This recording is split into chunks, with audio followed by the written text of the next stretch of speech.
Hi, and welcome to the Animal Training Academy podcast show, the show for animal training and behaviour nerds, where I, Ryan Cartledge, interview the world's most proficient animal training and behaviour geeks. We're absolutely thrilled and grateful to have you here with us today. So make sure you hit that subscribe button on whatever you're listening to this on so that you don't miss a single episode. Each episode of this show is brought to you on behalf of the ATA membership.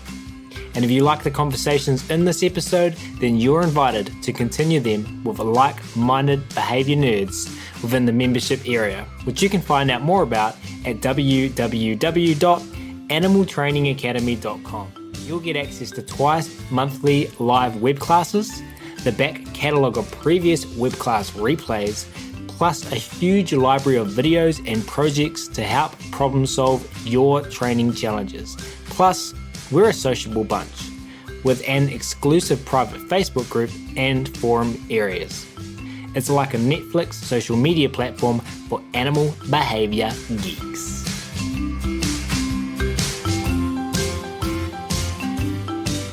But we will start today's episode where we will talk to one Matt Beisner. Matt, CPDT-KA, LFDM-T, is the founder of the ZEN Dog and host of Dog Impossible on Disney+. Matt is dedicated to humanely helping dogs and their humans learn how to better connect with one another. He believes that there are no bad dogs and works to support positive behaviour change rather than rely on fear, force or commands for control. What's good for a dog is good for the world, says Matt, who also serves as an ambassador of the Texas Humane Network. He and his wife, Brooklin, now live in Austin with their son, daughter, and a family of once impossible dogs. So without further ado, it is my great pleasure to welcome Matt to the show today, who's patiently waiting by in Austin, Texas. Matt, thank you so much for taking the time to come and hang out with us at Animal Training Academy. Thank you, Ryan. It is a real privilege and a pleasure to be able to sit with you, and I don't take these opportunities for granted. And I know that your school is held in high esteem, as is your community. So I'm very grateful to be able to talk with you. Yeah, I'm grateful to be able to talk to you as well. You know, when I get multiple messages from our community recommending a guest, you know, I start to pay attention and then I do a bit of research and see who they're associated with and what their story is. And I feel this is an episode that has organically grown from a lot of little approximations along the way. And I'm also excited and grateful and feel privileged to have you here with us today, Matt. I'm really excited to share what you've got to say and your story with our podcast audience. So let's dive straight in and get started. Matt, I'm hoping that you can take the listeners of this show back to and share your journey with us. Share where you first learned about animal training, learned about positive reinforcement, and share your story with us.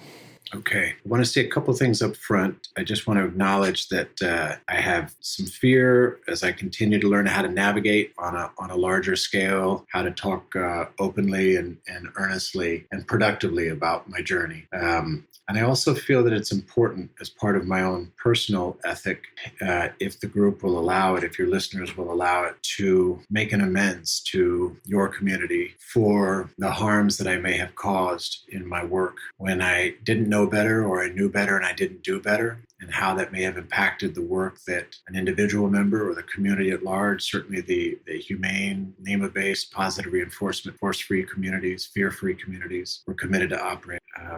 And I'm grateful to have the opportunity to live an amended life personally and professionally, and to be able to have conversations with a growing number of people who have been extraordinarily generous in their consideration and support as I continue to grow publicly. That's where I need to start. Well, I think some people might be listening to the show and have some context and be grateful for that. And there might be some who don't have context and might be going, what the heck is Matt talking about? Yeah, what am I about to listen to? So can you unpack this for us? Take it back. Yeah, thank you. So we had dogs. We lived with dogs when I was a kid.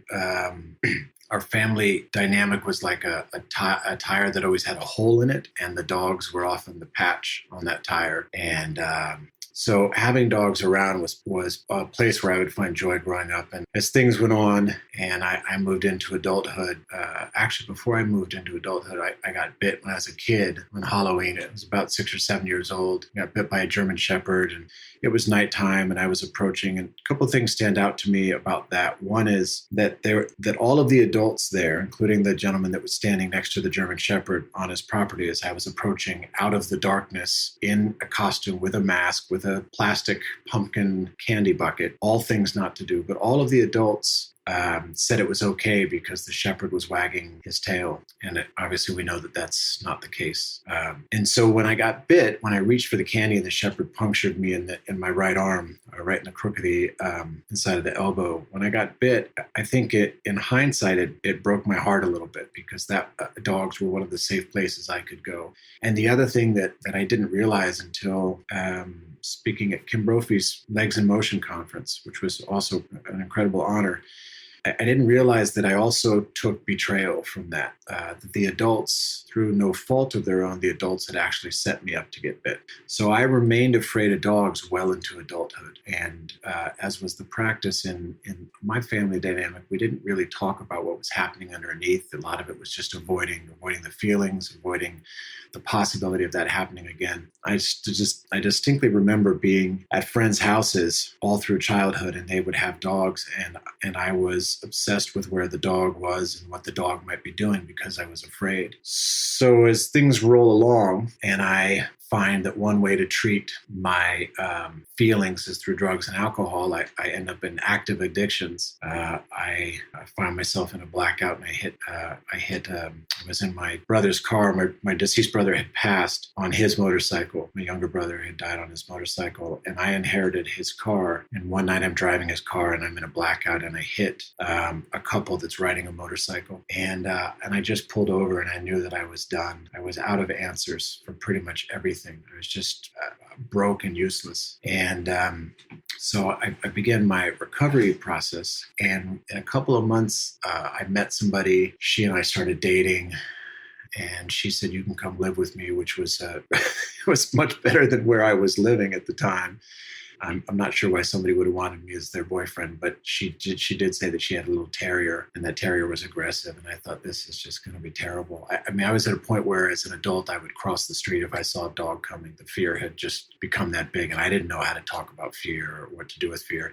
In hindsight, what I did with fear is I got angry. I got big because getting angry made me bigger than the problem. That's the way it seemed, but it never solved the problem. It always created more problems and others. So I moved in with this woman, and she had a little terrier, a 9-month-old terrier who had been rescued from the street, and his name was Kingston, and he had a lot of big feelings about things, and I was detoxing. I wasn't able to work, and so she was there. I was living with her and living off of her, and she would go to work, and it was just Kingston and I, which is a terrible way to detox, by the way.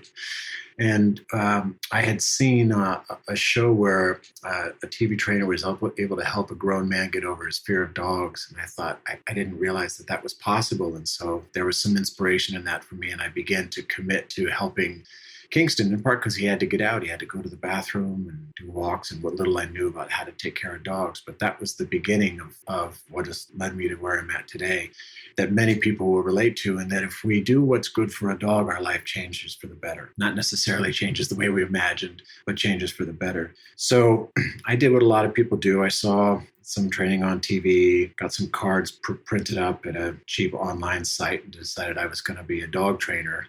And there were two things that I think were drawing me at the time. What was driving me was certainly a sense of ego and, being able to fix something and face fear. But the other thing that I realized almost 12, 13, 14 years into that, to working with dogs, is that there was a transformational possibility and opportunity for the animal and the human and the relationship. And that was something that I didn't really have words for, but it was definitely, I was drawn to that. I was driven by my ego, and I was drawn to the transformational. So I'm training here and there. I put training in quotes with respect to those who were actually doing the training in those years. And one thing led to another, and found myself working with more aggression cases. And in time, I ended up with my then girlfriend, and we split up. I started dating somebody who would become my wife, and she said she really liked dogs. And I said, well, why don't we use our home? And so cleared out furniture, put 20 crates in, and opened up our backyard and started running in daycare. We called it day play. And all of a sudden, I was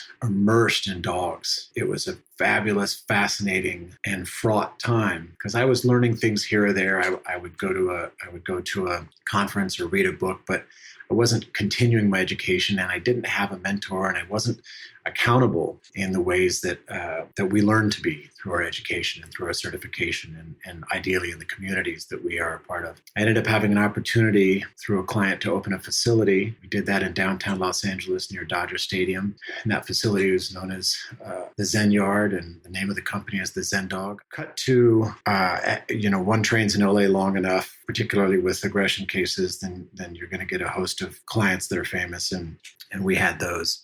And one client went public about us taking care of her dog. And it was really interesting. Lena Dunham is her name. She went public, so I'm comfortable sharing it. It was interesting because as I was working with Lena and her dog, it was clear that Lena's lifestyle was not supportive for what this dog needed. What I didn't know that I was going to experience again and again was Lena's experience of being attacked for doing what she thought was the right thing by this dog. Now, I'm not comparing Lena's decisions to mine, but what I'm saying is that there was a week's worth of hullabaloo across all kinds of media platforms because Lena was making a decision to rehome the dog. And I could have told you then, and I would tell you to this day, that was absolutely the best decision for that dog. And that dog landed with a former employee of ours and has a much better quality of life. But Lena was raked across the coals for rehoming a dog because there's an ideology that says that we don't rehome a dog. And that was pretty eye-opening.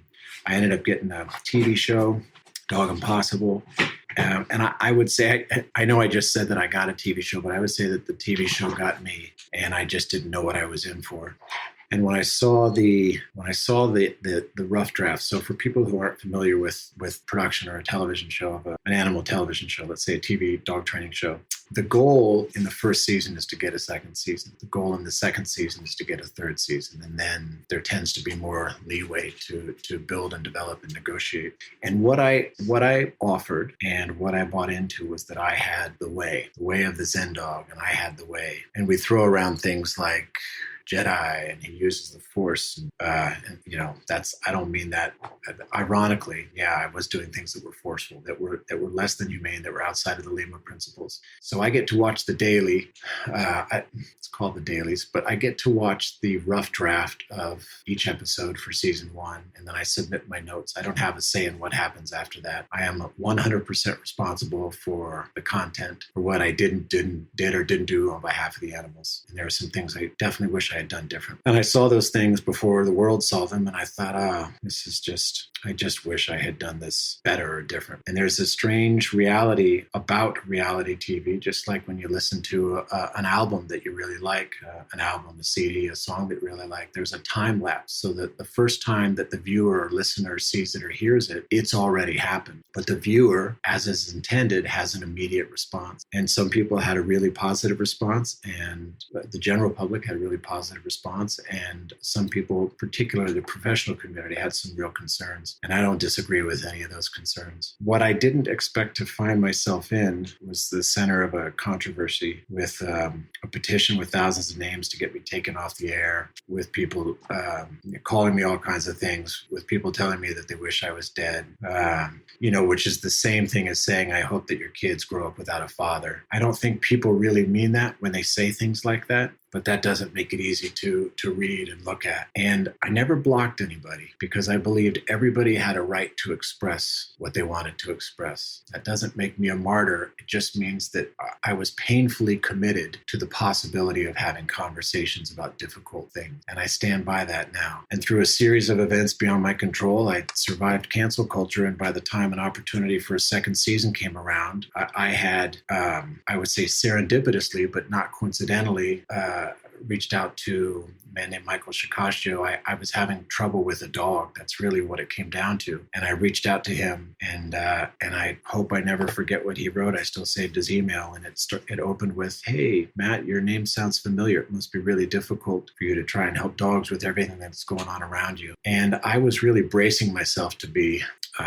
attacked, and I did not expect that at all. I was really kind of stunned that somebody at that level of what I understood to be esteem and practice and skill would have that kind of consideration. And in reflection, from the time I landed in jail for really hurting two motorcycle riders while I was in a drunken blackout, my life and my career has been saved by people's consideration for me or for what's possible. I would say I'm here because of people's ability to raise me through proximation. And so I committed, with that opportunity to have that second season, I committed to bringing more education. I was really grateful that the timing allowed that I could test for the CPDT-KA, and I passed that. And a huge thank you to that organization, who has also just been informative and educating and supportive. And I wanted to become a certified humane trainer with a growing set of humane practices on television. I wanted to show what growth was like in dog training, because that's the reality of living with a dog as opposed to I have a dog. And we did that, and I got a ton of support. I would text or call Mike almost every day. Here's what's up for the next day's filming. Ali Bender and Emily Strong were really supportive. There were a number of people that I was reaching out to at that time because I knew I was unlearning some things, and I knew I wasn't going to get it all right, but I wanted to get it better. And interestingly, the show has 2 seasons out now, and I believe it's in 100 plus countries, but I don't have any say over when the second season airs and what country it shows in. And so I understand that there are continuing waves of backlash. And as I said, I'm here, I live an amended life, continuing waves of backlash. So I continue to have the opportunity to have these conversations, which are necessary for a number of reasons, some of them beyond me. And the thing that I'm most proud of, I think there are 2 things with the kind of support that I've been given. One is that I didn't give up, because there's some useful learning to be done here. And I know I'm not alone in that. And the second is that the season finale of season 2, in episode 14, we had a Doberman that had suffered terribly under trainer recommended aversive practices, and the family was suffering terribly. And we had the second story in that season finale. We had a senior dog who I got the phone call the day that he was going to be returned and be put down. And it was bite level 5 on humans, on Dr. Dunbar scale. And because of what I had learned in the course of filming that second season, the first thing we did was address his wellness, his diet. He was clearly in pain, his pain management. We got him into a legitimate holistic care, physical therapy, acupuncture, massage. It was an astounding change. And somebody who worked on our team at that time took him in, cared for him. He never bit again. We didn't know training, but he never bit again. So that is quite a long answer for people that are just turning in to hear this conversation, which is one-sided up to this point. Thank you, Ryan. No, thank you for sharing. I'm sitting here curious because obviously this is a podcast, and being an audio piece of content, the audience maybe differently than a lot of our guests might know what you look like because they might have seen you on television, but they can't see you now, and they can't see you talking about these things. I mean, some of the things you talked about, I would use the label heavy to describe, to be told that you, and I haven't thought about it in this way before, I don't think, to be told that you want your kids to be fatherless. Yeah. What I'm curious about is, and I love your growth, and I love that growth mindset, and I love that you've talked about that today. It's something that we have talked about many times on this podcast show, and I'm being observant and adding my own perception onto your story and understanding where you are and understanding your desire to apologize to our community and to own your mistakes. And I imagine you spend a lot of time thinking about how to best do this, and how to word that, and what to share and what not to share and what order to share them in. Yeah. And as you're sharing them, they're such, I can only imagine, challenging things to talk about. And I think part of your being is that you don't show the emotion through your face. So, and I'm sitting here going, man, wow, like how does it feel? How are you feeling like to talk so openly about the things that you've just shared with us? How does that make you feel? It's vulnerable enough. It's been a steep learning curve, and it's important for me to be careful about making decisions based on the need for relief. So it is. While I have a lot of questions about the experience and about what people did and didn't say, and who will and won't talk to me, while I have a lot of questions about that, I think the thing that's best for everybody is I just keep coming back to what my part is. And I didn't arrive here in this conversation with the skill set just to be able to do that. It's something that has been embedded in me in my time being clean and sober, which is a little more than 15 years now. Because the reality is, if I just talk about drinking for a moment, that the drinking, there is interesting information that suggests pretty strongly, and if somebody knows better, please tell me otherwise, because I want to be informed. Interesting information that suggests pretty strongly that what's different for an alcoholic, which I am, who drinks, is that it actually brings the limbic system to stasis, to normal, whereas for others who drink, it actually drops the baseline. So I have to, and I don't do any of this alone. I have a lot of support in and out of this profession, particularly out of the profession. So if I don't look at my part in an effort towards responsibility, which is different than blame, I find that one of the reasons why it's really difficult for people that I've interacted with in and out of this work to have challenging conversations is that we conflate responsibility with blame, and blame is a highway to shame. And as anybody knows, it's really difficult to learn from a place of shame. I will say, as I've said many times, where I am at now did not happen because somebody shamed me or attacked me or belittled me or sent me videos mocking me, threatened my life. That didn't get me to where I'm at. I had to learn to absorb that or deflect that, but that didn't make me a better learner. So what responsibility allows for is the opportunity to make other choices. And all of this is to say that, as my German Shepherd groans behind me, all of this is to say that I practice talking about these things in a way that is emotionally sober, even though there are a lot of feelings around them, because if I don't talk about them both privately and on appropriate public levels, then I start to need relief, and I don't make good choices when I need relief. That is logic that I think everyone can resonate with their relief, and the reinforces from that relief being different for each individual. So I'm saying that I think everyone can relate to that. That part of your story that I wanted to focus on was that time when Moko Shikashio entered your life. Ali and Emily, three fantastic humans who we know and love here at Animal Training Academy. And leading up to that point where you received messages about people wanting you dead, I wanted to, because we haven't had an opportunity on this show to talk about this before, and in light of recent events that for anyone on social media would be privy to in our community, I wanted just to talk about your experience getting that feedback a little bit more. I know you've unpacked it a little bit for us, but what I have always failed to understand is if the passion and energy that goes into promoting and applying LEMA, or most positive, less intrusive methods with our dogs, the challenge of generalizing that to humans. And I feel a disconnect present in compassion and consideration of what that actually is like for the learner to be receiving, and how one might feel that is a good way to change behaviour in another. And you have been on the receiving end of that, and you're here still talking, and I applaud you for that. But I would love to hear in your words, Matt, to build upon what you've already shared. What was that like? And what did it do for your desire to actually change your behavior, to actually review your practices and the technology and tools you were using? Yeah. What it was like, it was one of the darkest periods of my life. I will say, I don't say this lightly. I say this, under the mantle of being a responsible public figure.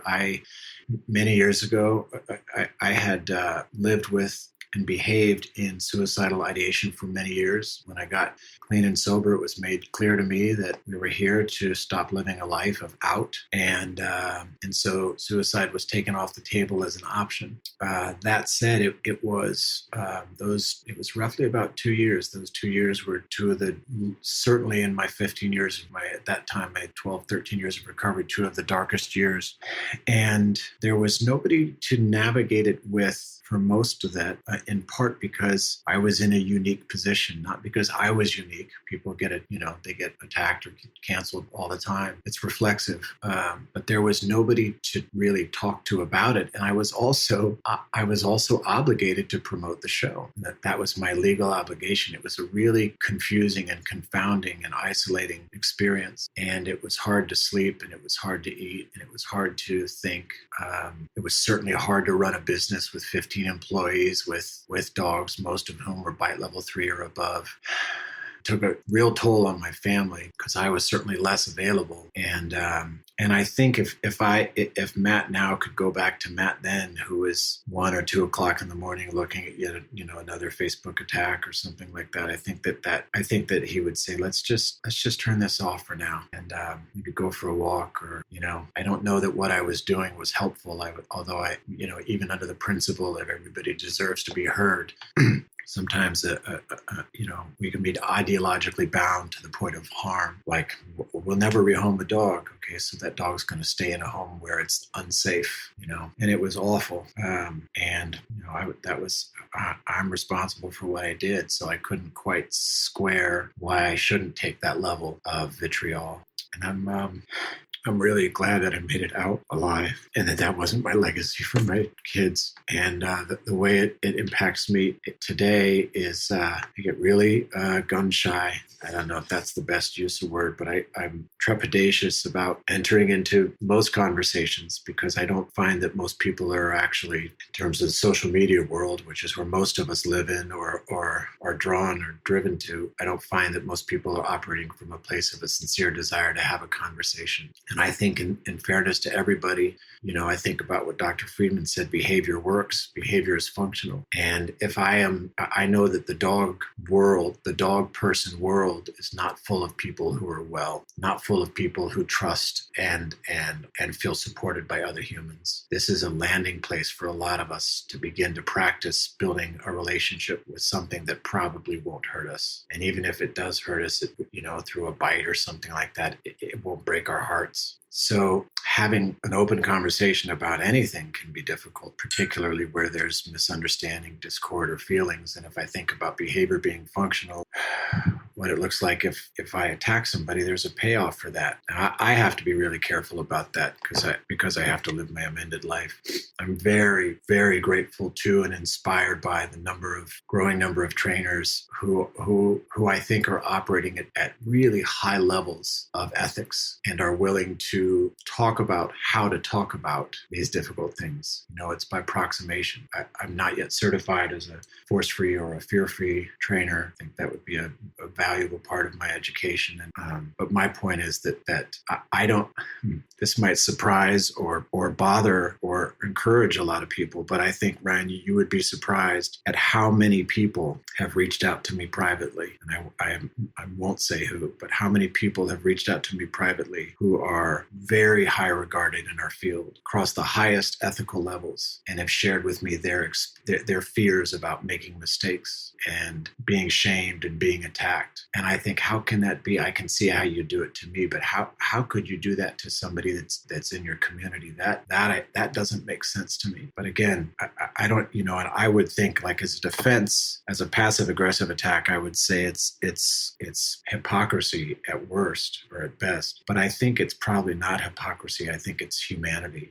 I'm wearing clothes that were made somewhere that I probably wouldn't want my kids to be working. I think that's probably part of the human reality. So I got to keep making space for it. But it's surprising and concerning, the number of people that reach out to me because there's something that they feel like they can tell me that they can't tell somebody else. And, I remember reading recently that Mike Shikasho, and in the midst of of what is another expression of a lot of important feelings and ideas across the board. I remember him saying that he's received 1,000 messages from people talking about how they were treated. And I think that if people in our communities aren't going to our communities for hope and healing, then our communities might not be what they think they are. And ultimately, nobody has to give a shit about what I think. I'm okay with that. I understand I'm going to be a pariah to somebody forever. But ultimately, that comes at the expense of the dogs. If a really good trainer, I was watching at one of the conferences in the last year, Dr. Chris Pockel, who has been another tremendous support in my work, who introduced me to the Lima beings. Shout out to the Lima beings. Kathy Sadeo, Marissa Martino, Dr. Chris Pockel, Lynn Unger, Barry Finger. Those are the 5 founders. And we meet monthly for a group call so that we can practice Lima principles with ourselves and with other humans as the foundation for us to practice it with our dogs and animals. And I remember watching Chris Pockel on one of his at a conference in one of his presentations, and with the live chat that was happening, and he showed in his office, he showed a mistake that happened with a dog. Now, my view is, I'm so glad you showed a mistake, because people make mistakes, and I need to know that somebody like Chris Pockel makes a mistake, and then I learn from that mistake and maybe don't have to make it. But the thing that was really disturbing to me in the chat was that people were literally trashing him, because he made the mistake, and it was quick. It was a real quick thing that happened. He wasn't being a dum-dum. They were trashing him because he made the mistake, and B, they were trashing him because he actually was, I think that one word was used, ridiculous enough to share that mistake in his presentation. I mean, if we think about it, Chris is a very thoughtful professional and human being. He intentionally put that in there as a learning opportunity. And as learners, something has happened individually and collectively along the way where learning from other people's mistakes, even within our own communities, is risky. That makes no sense to me. I mean, behavior works. We could break it down. I can't speak for anybody else's experience, but that is not, and I'm going to, if your listeners will grace me, I'm going to include me in the general we of the humane conversation. That is not what we're committed to. It's a wonderful post by somebody who's certified force-free, talking about her experience learning under Jean Donaldson, and how Jean came in and spoke to everybody on the shelter staff. And just to slightly paraphrase how Jean said, I know you're using some tools now, and I'm going to help you to learn how to not use. And it changed those people's lives and thousands of dogs' lives. But we wouldn't do that now. And that's disturbing to me. What do you mean by that, Matt, that we wouldn't do that anymore? Well, current social media practices, professional practices indicate that there's very little room for growth, that one has to arrive at a humane level of training that allows for little error and affords very little conversation, not justification. I don't want anybody to get me wrong. I'm not trying to justify anything, because that's useless. I think even in the code of, when I looked at when I signed up for the CPDT and I looked at their principles and the agreements that a certified trainer makes, it is in, and I don't have it in front of me, so my apologies, but it is in there that part of agreeing to be a member in good standing is that we don't attack other members. So I hope any of this is helpful, because at the end of the day, a lot of dogs are losing out. It's helpful. It's helpful because this show has thousands of listeners. It's helpful because we've never had anyone on our show before say that they're lucky to be alive because of how, from my understanding, people that labeled themselves as Lima, force-free, most positive, least intrusive, positive trainers, how they made you feel through their actions, whose intentions, from my understanding, was to change your behavior.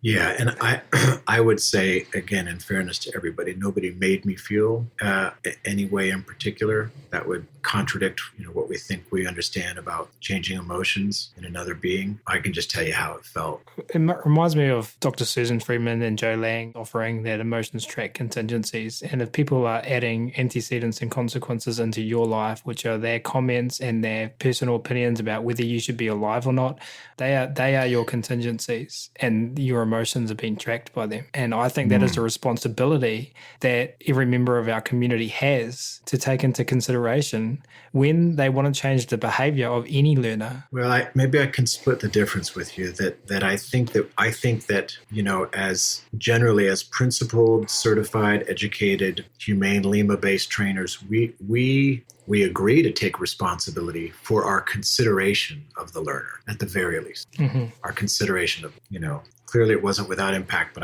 I'm not comfortable putting that on anybody else. And I think, look, like I said, you can't be in your right mind to want a family to grow up without a father, so we're not talking about operating from an emotionally centered place, but we keep practicing it and it's moving faster and faster and faster. And we're more divided. I don't just mean in our profession, division works for a reason. There's a sense of safety that comes with it. And so we're at large when our profession is, I would argue that needs it more than ever, because the reality is that fewer and fewer people are hiring dog trainers, and fewer of those that are hiring dog trainers are hiring certified dog trainers or educated trainers or humane-based trainers. I see it in LA.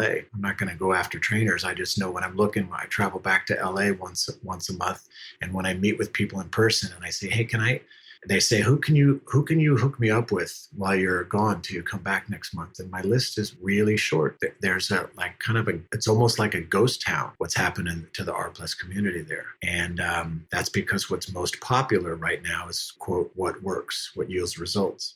So we're coming out of a place in the last 2 to 3 years without turning it into any kind of political conversation, where we have all been practicing a certain kind of behavior, experiencing a certain kind of emotional reality, and are practicing response and reaction to certain kinds of behavior. And we're really far away from seeing the similarities. But if we don't practice it here, where dogs' lives are on the line, and we're certainly not going to practice it out in our general social structures, and social media is not going to say, we really appreciate that you are actually practicing having thoughtful conversations by way of social media. Yeah, Instagram doesn't care about that. They care about eyes. The reason why Instagram just shifted to the TikTok model, and a senior executive at Instagram put this in writing and then later pulled it down, is we want eyes, and TikTok has shown that the eyes are for the 14 to 18-year-olds. That's it. So for every trainer that I get on and, quote, educate or attack, just driving up eyes for that very trainer that I don't want to have more eyes. And this is that train is moving fast. We are not emotionally, socially, professionally, or technically going to be able to catch up to it. And I have, your community may not know, but what we're talking about it today, I have over time been able to talk about it in bits and pieces. It was groundbreaking for me to be on Emily and Allie's podcast and Marissa Martinez's podcast, a number of people that just kept making space, but I've never talked about it. I'm doing a lot of talking here. I hope your listeners are on a long, long walk with your dog.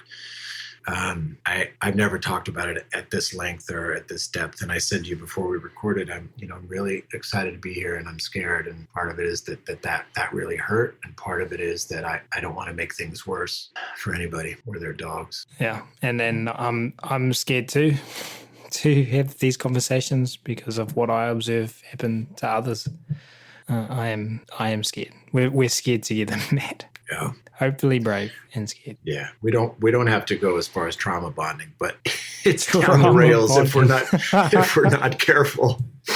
Hey, I think we're gonna head towards leaving it there and giving time and space for people to think and inform their thoughts about what they've just listened to.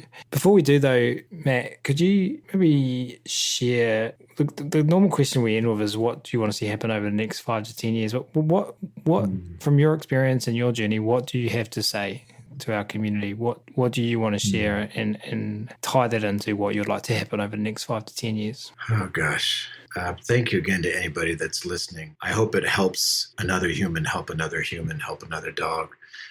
What I remember listening to Andrew Hale, whose work I really, really appreciate and admire. And I remember hearing him say, it might have been on one of the Beyond the Operant conversations with Dr. Kathy Murphy and Kim Brophy, him saying in his work as I believe it was a psychologist on the human side, he said there are 3 groups of people. There's a group that, pardon me, Andrew, I'm paraphrasing, but I think I got the word right. There's a group that aligns with you. The second group is the group that's open to aligning, and the third group, they're not open.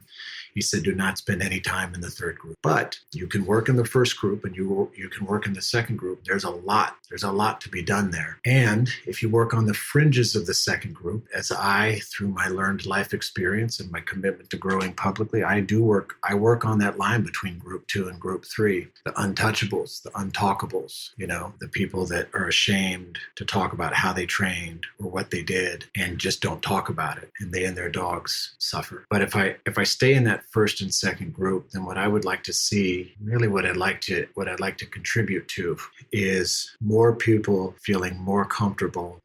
Comfortable, that's a judgment word, and I don't know if people are going to have that. More people feeling more encouraged to be brave enough to talk to somebody that will be an appropriate support for them to learn and do better. And I don't have a death wish, but I'm looking at these, at the next couple of decades of my life as legacy work. What do I want to have left behind? And so I'm becoming more and more interested in how we think rather than what we think, because how we think is going to shape that. And it probably my most rewarding reinforcer as a public figure is the people that publicly and privately reach out to me and say, hey, I didn't think about it that way. That's great. That little space between how one used to think about it and how one might be thinking about it now, that space that I would call consideration, the plus one in any given situation, the knowing of which might change my behavior. That little space, that's the space where somebody's life gets saved or somebody's dog's life gets. I think that's what I would like to contribute. You're not alone. Whoever's listening and identifies whether they feel comfortable with it or not, you're not alone. And if we don't come out of the shadows, we're going to eat our own. Thank you for being brave today, Matt. Yeah, thank you for holding this space. Can you tell, before we officially finish, everyone listening, if they want to reach out and share with you, or they just want to learn a little bit more about what you're up to, where can they go to find you online? Yeah, thank you. Well, I never, despite my mom's encouragement, I never learned how to type. So I don't do a whole lot of Facebook because it's long form, and Siri always seems to throw a wrench into what I'm trying to auto-dictate, which is to say that most of my communication is on Instagram at Matt, M-A-T-T _ Beisner, B-E-I-S-N-E-R. And even though Instagram is trying to be like TikTok, I really do appreciate the opportunity to post and have thoughtful conversations there. And I am active in Facebook. I also want to give a shout out to the people early on when I opened the private Facebook group, Dog Impossible on Facebook. I want to give a shout out to the people, and again, I never blocked anybody from coming, who showed up to carry the message of educated, humane training in spite of what I did and didn't know. And those people, I don't know. I know some of their names. I don't know some of them. But that's a really good place to continue carrying the message. And Facebook is, you'll find me at Matthew Beisner, M-A-T-T-H-E-W. And I'm open and would welcome having conversations with anybody about anything that speaks to what's being talked about today. I've been working with a client for 7 months here in Austin, who just the other day at the end of our session just seemed to be lingering a little bit longer than normal. And then he revealed to me that he actually thinks he can't stop drinking. So it's not for me to know what the results of me serving my purpose in life are. It's just for me to be a service and see how I can help. Did you say your websites in there? Yeah, thank you. I did not. The ZENDOG.com. The ZENDOG.com. Yeah, we're building some exciting work. Just launched a mentorship program called LEAP, Lifting Every Animal Person. So it's the next step in my legacy work. And the purpose of the mentorship program is to focus on how we show up before we even get to the dog. How do we show up as I like to say, I'm a recovering flaming antecedent. How do I show up by the time I actually arrive at teaching my dog something? How do I show up for myself and for other people? And how do I carry these principles, at least these Lima principles, into my daily behavior and really questioning that? Otherwise, we will discover that in the end, it was fear that was in charge and not love. We are going to link to all of that in the show notes for this episode. Thank you, Matt, for a growth opportunity for myself as well to have this conversation. Thank you to you for, again, being brave and talking about the things we've talked about today.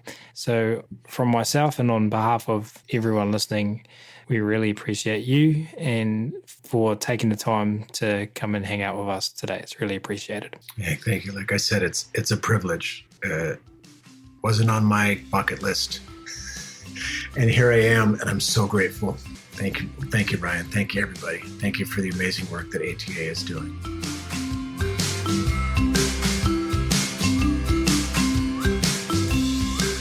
We do, of course, really appreciate all of you tuning in today as well. And if you have enjoyed this episode and you were interested in carrying on the conversation about working with our animals in the most positive, funnest, choice-rich ways, then as mentioned at the start of this episode, the Animal Training Academy community is waiting for you. Head on over to www.animaltrainingacademy.com and click on the membership button in the main menu to learn more about what members are describing as the Netflix social media platform for behaviour geeks. That's it for this episode though. We're going to wrap it up there. Thanks again so much everyone for listening. You'll hear from us again soon.